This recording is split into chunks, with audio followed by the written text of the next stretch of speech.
시카고에서 2019년 이후 처음으로 홍역 확진 사례가 보고됐는데요. 최근 필슨 쉘터에 새로 입주한 어린 이민자로 확인됐습니다. 재미 아닌 과학기술자협회가 이달 23일과 24일 이틀 동안 놀스부르크에 소재한 크라운 플라자 호텔에서 중서부 지역 컨퍼런스를 진행합니다. 유나이티드 항공 국제선 여객기에서 이륙 중 바퀴가 빠져 우회에 착륙하고 국내선은 화재가 하나 회항하는 일이 잇따라 발생했는데요. 두 비행기 모두 최근 사고가 많았던 보잉기 기종이어서 불안감은 커지고 있습니다. 11월 대선이 바이든 대 트럼프의 재대결로 확정된 가운데 바이든 대통령이 국정연설에서 트럼프 전 대통령 공격에 집중했는데요. 트럼프 전 대통령도 실시간으로 바이든 연설을 반박하며 무능한 정권에 대한 심판을 촉구했습니다. 제롬 파월 연방준비제도 의장이 연내 금리 인하 개시 시점이 멀지 않았다고 밝히자 미 증시가 어제 일제히 상승했습니다. 특히 S&P 500 지수는 사상 최고치를 기록했습니다. 위장 박테리아인 헬리코박터 파일로리 감염이 대장암과도 연관이 있다는 연구 결과가 나왔습니다. 전기차 제조업체 리비안이 조지아주에 건설 중인 제2 전기차 공장 건설을 중단한다고 밝혔는데요. 리비안은 신형 전기차 R2의 생산 개시를 발표하면서 당초 예정된 조지아 공장 대신 일리노이 공장에서 생산한다고 밝혔습니다. 텍사스주 역사상 최대 규모의 산불을 일으킨 주범은 송전선이었던 것으로 파악됐습니다. 식재료 물가와 인건비 상승을 이유로 패스트푸드점들이 일제히 메뉴 가격을 올리기 시작하자 소비자들의 부담이 커지고 있는데요. 햄버거 세트를 24달러에 판매한 곳이 있어 논란이 되고 있습니다. 시카고 화이트삭스가 시카고 공립학교 감사의 날을 맞아 CPS 가족과 직원을 대상으로 홈 경기 무료 티켓을 제공합니다. 이상 이 시각 주요 뉴스입니다.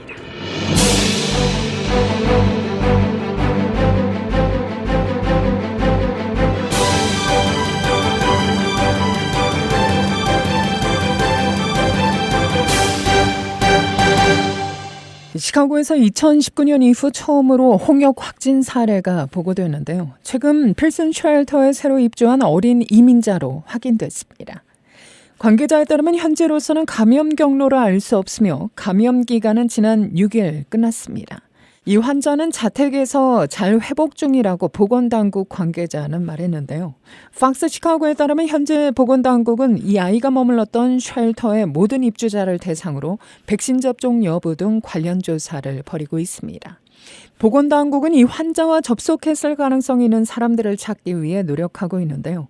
2월 27일 화요일 오전 8시 30분부터 오후 12시 사이 스웨디시 병원 칼터 메디컬 파빌리온과 오전 9시 15분부터 11시 30분 사이 CTA 버스 92번 정류장에 있던 사람은 보건당국 312-743-7216으로 즉시 연락해달라고 당부했습니다. 이번 환자가 지난달 시카고로 방문한 인디애나주 홍역 환자와 연관되는지 여부도 관심을 끌고 있는데요. 보건당국은 일단 확인하지 못했다는 입장입니다. 인디애나 보건부는 지난달 초 인디애나주 레이 카운티에서 홍역 사례가 한 건 확인됐다고 밝혔죠.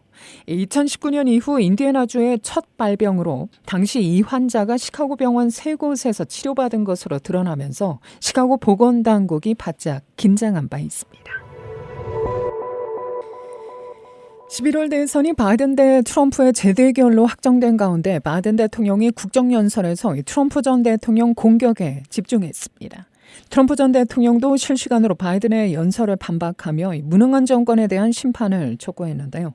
조 바이든 대통령은 어제 국정연설에서 미국이 가장 위대한 컴백 스토리를 쓰고 있다며 자신의 업적을 강조하는 한편 부자 증세를 통한 재정 적자 3조 달러 감소 등 집권 2기의 청사진도 제시했습니다.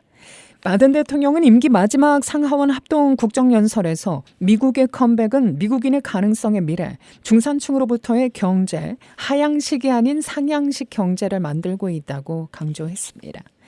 바이든 대통령은 이어 부자 증세를 통한 연방 적자 3조 달러 감소와 함께 15%인 법인세 최저세율을 21%로 인상하겠다고 약속했는데요. 또한 재작년에 폐기된 여성의 임신 6개월까지 낙태권을 인정하는 로드 웨이드 판결의 회복과 국경 통제 강화 방안 등도 강조했습니다. 우크라이나 전쟁과 관련해서는 도망치지 않을 것이라며 지속적인 지원 방침을 밝히는 한편 전임자 트럼프는 푸틴에게 하고 싶은 대로 하라며 머리를 조아려 했다라고 비판했습니다. 이스라엘과 팔레스타인 무장정파 하마스 간의 전쟁에 대해서는 이스라엘은 하마스로 공격할 권리가 있다면서도 이스라엘은 가자 지구의 무고한 민간인을 보호해야 할 책임이 있다라고 강조했는데요. 그러면서 이스라엘과 팔레스타인이 각각 독립국가로 병존하는 두 국가 해법을 재차 강조했습니다. 다만 이스라엘 하마스 전쟁에 미군을 파병하지 않을 것이라고 재확인했습니다. 바이든 대통령은 올해 연설에서도 지난 2022년, 2023년에 이어 북한에 대한 언급은 하지 않았는데요. 미국 대통령의 국정연설은 헌법 2조 3항에 근거한 것으로 대통령이 국정과 관련한 정보를 제공하고 국정 운영의 방향을 밝히는 자리입니다. 유나이티드 항공 국제 성역에서 이륙 중 바퀴가 빠져 우회에 착륙하고 국내에서는 화재가 나 회항하는 일이 잇따라 일어났는데요. 두 비행기 모두 최근 사고가 많았던 보잉사 기종이어서 불안감은 커지고 있습니다. 샌프란시스코발 일본행 유나이티드 35편 여객기가 이륙 직후 바퀴 하나가 떨어져 나가면서 긴급히 인근 로스앤젤레스로 우회 착륙하는 일이 어제 발생했죠. 승객과 조종사, 승무원 등 탑승자 249명 모두 무사했지만 놀란 가슴을 쓸어내렸습니다. 바퀴는 공항 내 직원 주차장에 떨어졌고 주차 차량 중에 최소 한 대가 파손된 것으로 전해졌는데요. 떨어진 바퀴는 보잉 777-200기의 주요 랜딩 기어 2개 기둥에 달린 12개 바퀴 중에 하나로 연방항공청은 사고 경위 등을 조사할 것이라고 밝힙니다. 앞서 지난 4일 오후 텍사스 휴스턴에서는 이륙 직후 엔진에 불이 나 회항하는 사고가 뒤늦게 알려지게 됐죠. 유나이티드 1118편이 플로리다로 향하다 33분 만에 다시 같은 공항에 착륙했고 모든 승객은 다른 항공편으로 옮겨졌습니다. 승객과 승무원 등 160여 명이 타고 있었고 보잉 737 기종으로 전해졌는데요. 연초 비행 중 문짝이 날아가고 화재에 이어 바퀴까지 빠졌던 보잉기에서 비슷한 사고가 잇따르면서 불안감은 더 커지고 있습니다.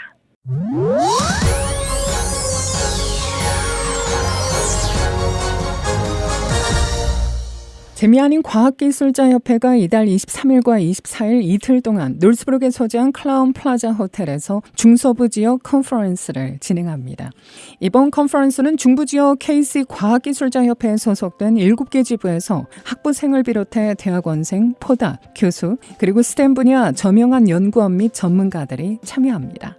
실질적인 관련 정보 공유는 물론 연구 작업과 성과, 최신 기술 동향을 교환할 수 있는 플랫폼을 조성하고 네트워킹을 하는 것을 목표로 개최됩니다. 정승원 회장입니다. 주가 되는 것은 엔지니어링과 사이언스에 계시는 분들의 현재 가장 프론티어에 있는 리서치를 듣는 게 가장 시카고 지부 정승원 회장은 올해도 다양한 연구 분야를 대표하는 전문가들을 모실 수 있어 매우 영광이라며 참가자 대다수가 시카고 지부는 물론 인디애나, 미시간, 미네소타, 아이오와, 오하이오, 위스콘신 및 UIUC, 노스웨스턴을 포함한 중서부 출신으로 컨퍼런스 전반에 걸쳐 새로운 협력 관계를 구축하고 네트워크를 확장할 수 있는 좋은 기회가 될 것으로 기대하고 있다고 말했습니다.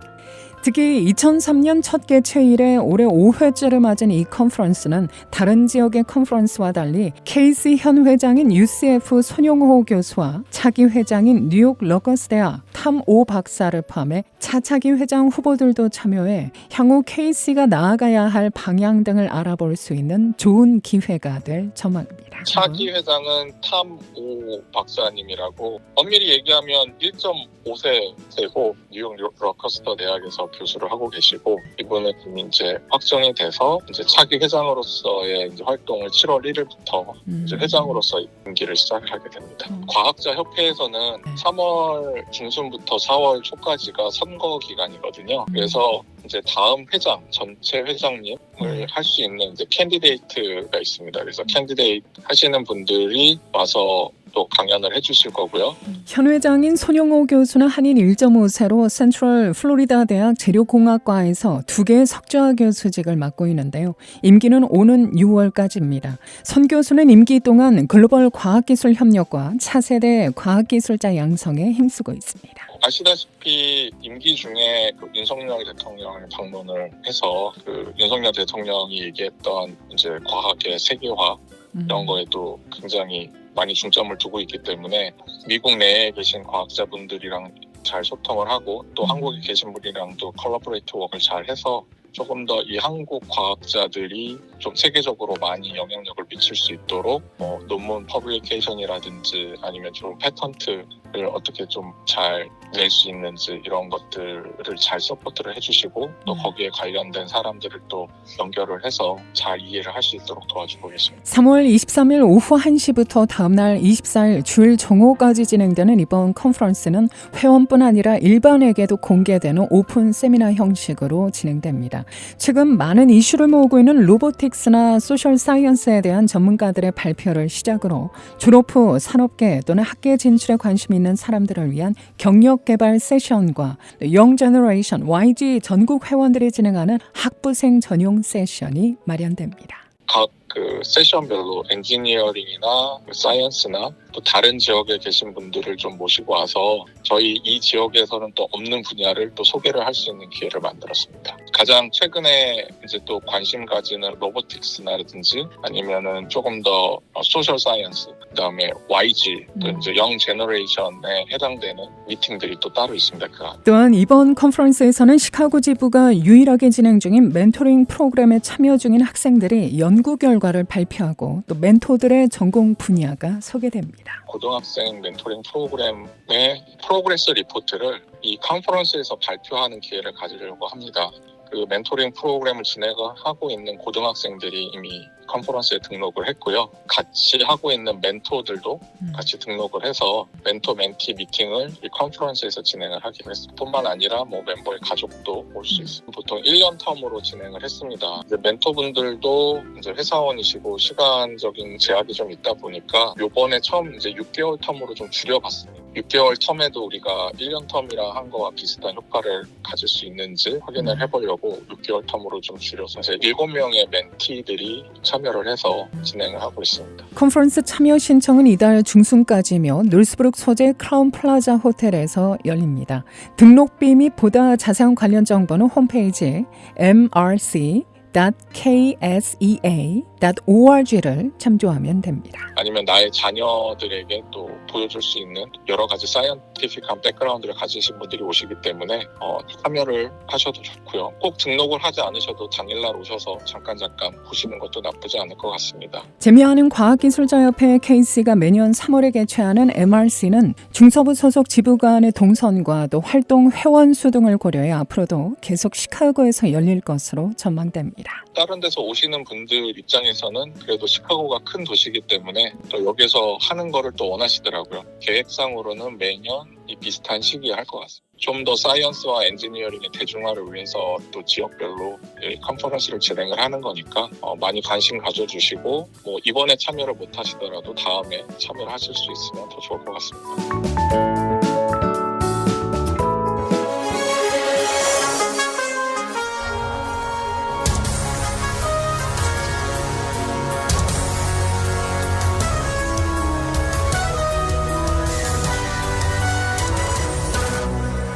제롬 파월 연방준비제도 의장이 연내 금리 인하 개시 시점이 멀지 않았다고 밝히자 미 증시가 어제 일제히 상승했습니다. 특히 S&P 500 지수는 사상 최고치를 기록했는데요.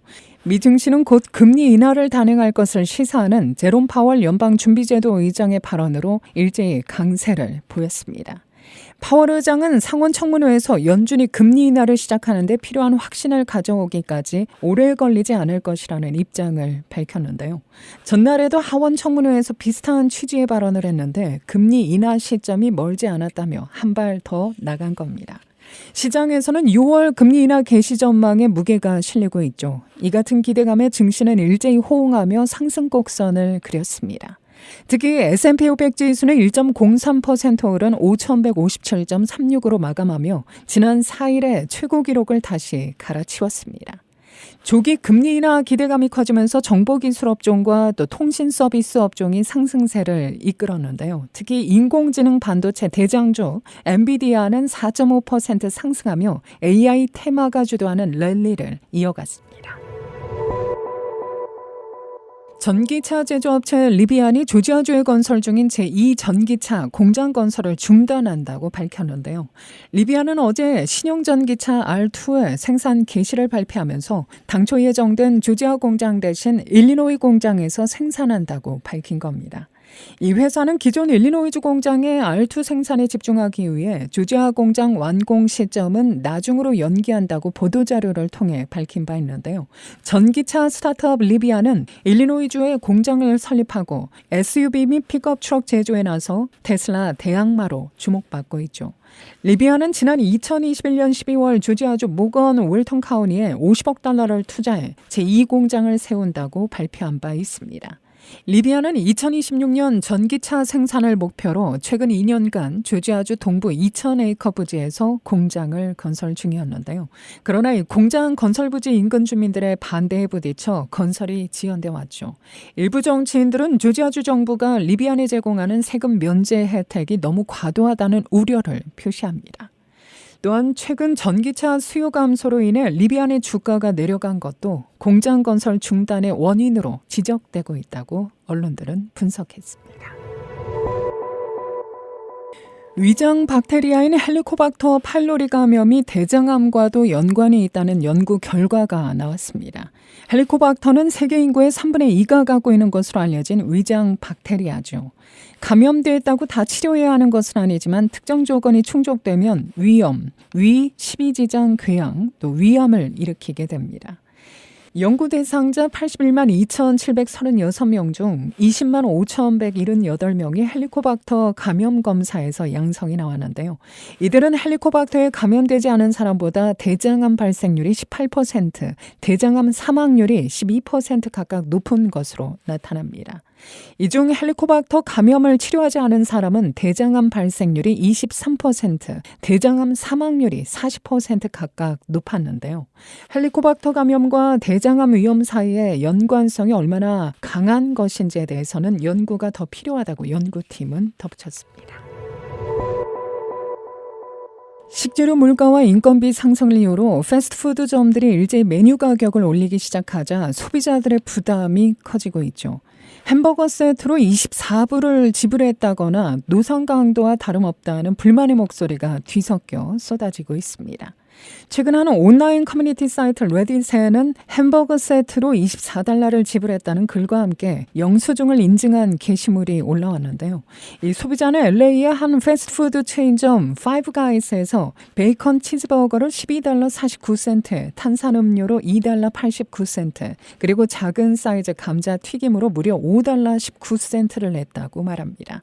총 주문 금액은 세금을 포함해 21달러 91센트가 나왔고 2달러 19센트를 팁으로 내 총 24달러 10센트를 지불했다는 설명입니다. 해당 게시글은 폭발적인 조회수를 기록하며 패스트푸드 체인점 메뉴 가격에 대한 논쟁을 불러일으켰는데요. 앞서 유명 패스트푸드 체인점들은 인플레이션 상승과 함께 메뉴 가격을 일제히 높였죠. 칙플레이는 지난 2022년 이후 21%를, 맥도날드 역시 지난 1년 사이 10%의 메뉴 가격을 올렸습니다.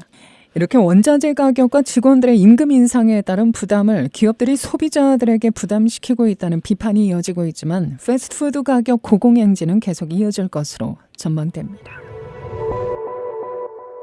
시카고 화이트삭스가 시카고 공립학교 감사의 날을 맞아 CPS 가족과 직원을 대상으로 홈경기 무료 티켓을 제공합니다. 화이트삭스에 따르면 홈페이지 whitesox.com/cps에서 양식을 작성해 선착순으로 티켓을 확보할 수 있는데요. 등록을 통해 각 CPS 가족당 최대 4장의 티켓이 제공되며 가구당 양식 제출은 한 번으로 제한됩니다. 티켓을 받으려면 유효한 CPS 아이디를 제시해야 합니다. 티켓은 양도할 수 없으며 재판매할 수 없습니다. 양식 제출은 3월 18일 월요일 오후 12시까지 가능합니다. 오늘 종일 흐린 가운데 많은 양의 비를 뿌릴 것으로 예보되고 있는데요. 기온은 어제와 비슷합니다. 낮 최고 45도, 밤 최저 39도. 토요일은 내일 낮 최고 기온 45도, 밤 최저 32도. 다시 맑게 개이면서 기온도 차츰 다시 오를 것으로 예상됩니다. 주일 예상되는 낮 최고 기온은 49도, 밤 최저 기온은 27도입니다. 진행의 김수연이었습니다. 오늘도 하나님의 큰 위로와 축복이 함께하기를 소망합니다.